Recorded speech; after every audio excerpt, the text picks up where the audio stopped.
আদাব doctor Zakir Naik sir, আমার নাম ভেঙ্কটাচামা। আমি গত কয়েক বছর ধরে এক মুসলিম মহিলার সাথে আছি। আমার প্রশ্নটা হলো, সবাই বলে কোনো ধর্মই খারাপ কথা বলে না, কিন্তু মুসলিমরা কেন অন্য ধর্মের লোকদের ইসলাম গ্রহণ করতে বলে?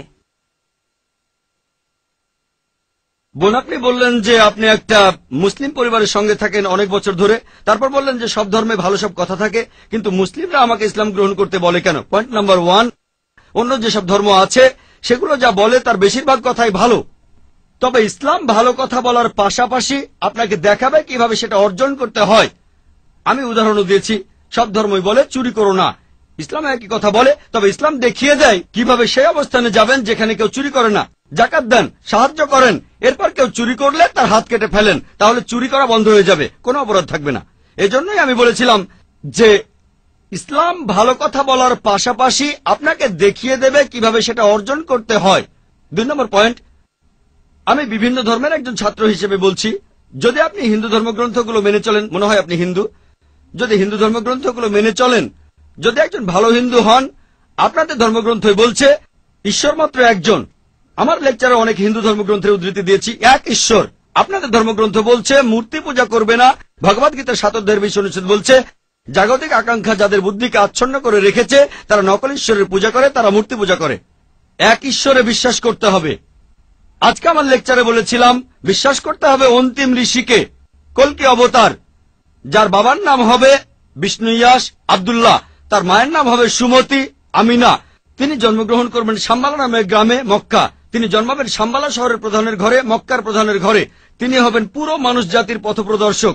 তিনি আলোকপ্রাপ্ত হবেন রাতের বেলায় একটা গুহায়। তিনি উত্তর দিকে গিয়ে আবার ফিরে আসবেন। ঈশ্বর তাকে 8টা গুণ দেবেন। তিনি হবেন পৃথিবীর সব মানুষের পথপ্রদর্শক। তিনি একটা ঘোড়ায় চড়বেন, ডান হাতে থাকবে একটা তরবারি, 4 জন সহচর থাকবে তাকে বিভিন্ন সময় ফেরেশতাগণ সাহায্য করবেন। এরকম আরো অনেক অনেক। এই মানুষটা কে? যদি ভালো হিন্দু হয়ে থাকেন তাহলে আপনি এই অন্তিম ঋষিকে বিশ্বাস করবেন, তা না হলে আপনি ভালো হিন্দু নন। যদি ভালো হিন্দু হয়ে থাকেন তাহলে এক ঈশ্বর বিশ্বাস করবেন, তাহলে আপনি মূর্তি পূজা করবেন না। নাতাস্তি প্রতিমা আস্তি, মহান ঈশ্বর, তার কোনো প্রতিমা নেই, তার কোনো প্রতিমূর্তি নেই, তার কোনো ছবি নেই, তার কোনো ফটোগ্রাফ নেই, তার কোনো ভাস্কর্য নেই।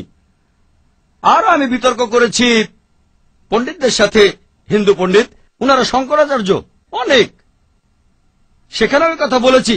কোন শঙ্করাচার্যই আমাকে বলেননি ভাই আপনি ভুল বলেছেন, কেউ না। একটা বিতর্ক করেছিলাম শ্রী শ্রী রবিশঙ্করের সাথে 21শে জানুয়ারিতে।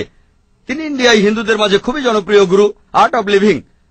আমি তাকে বলেছিলাম আর্ট অব লিভিং এর শ্রেষ্ঠ বই হল এই পবিত্র কোরআন। আমি তাকে মুসলিমদের এই আর্ট অব লিভিং এ আমন্ত্রণ জানিয়েছিলাম। আমরা সংখ্যায় এখন 130 কোটি, 130 কোটি মুসলিম। আমি তাকে আমন্ত্রণ জানিয়েছিলাম যদি তিনি ধর্মগ্রন্থগুলো মানেন, তিনি বেদের উপরে একজন বিশেষজ্ঞ, তাকে এটা মানতেই হবে। একইভাবে বোন, আপনাকে বুঝতে হবে অন্য সব ধর্মগ্রন্থগুলো হয়তো আল্লাহর বাণী আপনি বলছেন, সময় বদলানোর সাথে সাথে সেগুলোও কিন্তু বদলে গেছে। স্বামী বিবেকানন্দ বলেছেন বেদের 99%ই হারিয়ে গেছে, বাকি যে 1% আছে সেটা আমাদের কঠোরভাবে মানতে হবে। কঠোরভাবে মানে অন্তিম ঋষিকেও মানতে হবে। তাহলে কঠোরভাবে মানলে আপনি মোহাম্মদ সাল্লাল্লাহু আলাইহি ওয়াসাল্লামকেও মানবেন, আপনি কোরআনকেও মানবেন। আর আমি আপনাকে এখানে আমন্ত্রণ জানাচ্ছি, এই শান্তির ধর্মে আমন্ত্রণ জানাচ্ছি, যাতে করে আপনি আল্লাহর কাছাকাছি আসতে পারেন।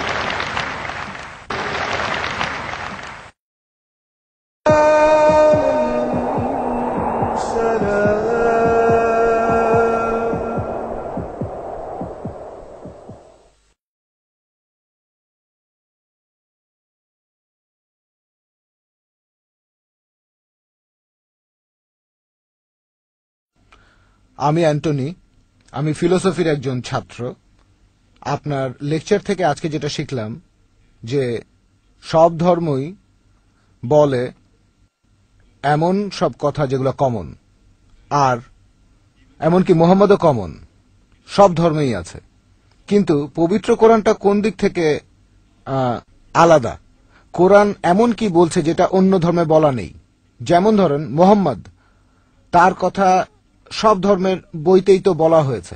ভাই খুব সুন্দর প্রশ্ন করেছেন। আপনি বললেন যেটা কমন সেটা মেনে চলতে। সব ধর্মগ্রন্থই বলে মোহাম্মদের কথা, আর কোরআনও বলছে মোহাম্মদের কথা। এখানে নতুন কি আছে? খুবই সুন্দর প্রশ্ন। অন্য সব ধর্মই বলে যে পরবর্তীতে একজন নবী পৃথিবীতে আসবেন, আর বাইবেলও বলছে। আপনি তো খ্রিস্টান, সম্ভবত আপনি পবিত্র বাইবেল পড়েছেন।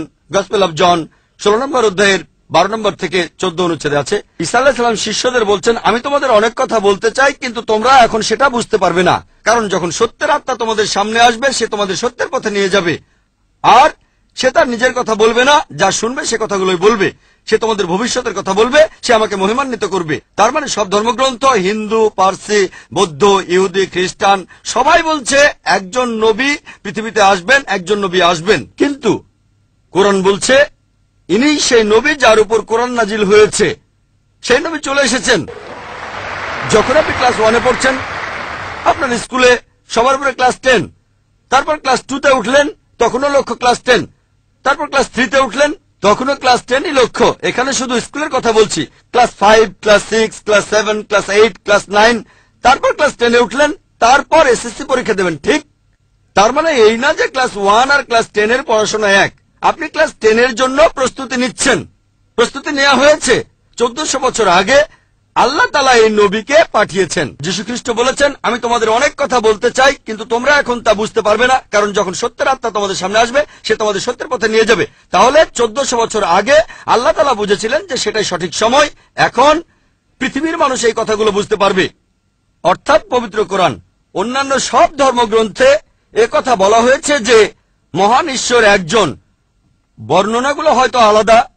সব ধর্মগ্রন্থই বলছে এক স্রষ্টার কথা। আমরা মানব নবীদের আর চূড়ান্ত নবী মুহাম্মদ সাল্লাল্লাহু আলাইহি ওয়াসাল্লামকে। সারমর্মটা হচ্ছে একই, বর্ণনাগুলো হয়তো আলাদা।